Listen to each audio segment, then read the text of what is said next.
Taekwondo has been an amazing part of my life. It has taught me the importance of respect and knowledge of self-worth. Martial arts is a sport and a lifestyle. I have earned the rank of first-degree black belt after 8 years of hard work. The history of Taekwondo, as well as its use for behavioral influence, is quite interesting. The translation of the name Taekwondo is derived from the Korean words Tai, meaning foot, Kwon, meaning fist, and Do, meaning the way of.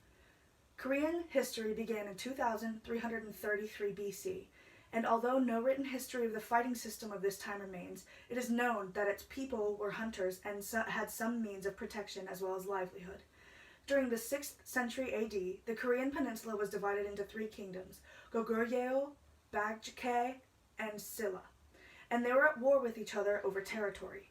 Hyung, the 24th king of Silla, formed the Hwarang, a group of warriors trained in multitudes of weapons, including swords, spears, and the bow. They were known for devoting their lives to saving Silla with their skills. Unfortunately, the king decided he needed something more than just competent soldiers. He felt that what was missing was unity among the Hwarang, as well as mental conditioning to be victorious. To fulfill this desire, he called upon the Buddhist monk and scholar Wan Kang to take charge of the Hwarang training. As part of this, Wan Kang developed a code of ethics, being: be loyal to your king, be obedient to your parents, have honor and faith among friends, have perseverance in battle, and justice, never to take a life without cause. With the new code of ethics, Hwarang became Hwarang Do, meaning the way of the flower of manhood. The Hwarang Do defeated both the Baekje and Goguryeo kingdoms and unified Korea, transitioning into one country known as Koryo. Martial arts contests were held, due to this, at annual festivals thrown by the king, and the winners would be given high court offices and trained in the ways of the military. Fast forward many years into the liberation of Korea from Japan to the unification of Taekwondo.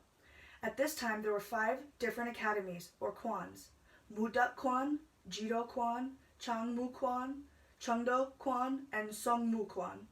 In April of 1955, a new unified name, Taekwondo, was agreed upon, and they were finally united. Now that we have established where this all began, the following is information found within the article, Focus, Self-Confidence and Self-Control, Transfer of Teaching Techniques from a Taekwondo Den into the Regular Classroom, a study by Grichi Chami Sather. The study was conducted over the course of 5 weeks on 5 different children between the ages of 7 and 14.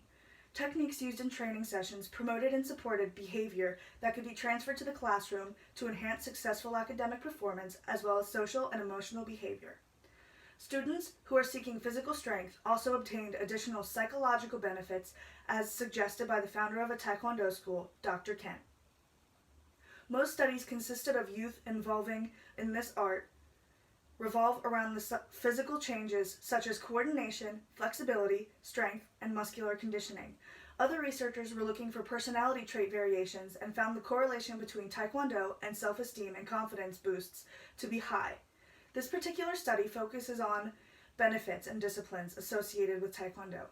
As parents answered surveys, they all mentioned in the observations they had that their kids had more focus, knowledge, responsibility, and could stay on task better.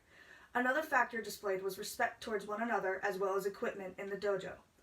Lower belts learned to bow to their elders, as higher belts helped teach them forms. While students spar, the rules are intense. Students are not allowed to cause injury to one another, but are to demonstrate the fighting style through knowledge, and at the end of every class, they all yell out in unison the rules that govern martial arts. The rules are as follows: loyalty to the nation, obedience to parents, confidence in friends, don't retreat from any enemy attack, refrain from senseless killing. And the tenets of Taekwondo are courtesy, integrity, perseverance, self-control, indomitable spirit, and sound mind in a sound body.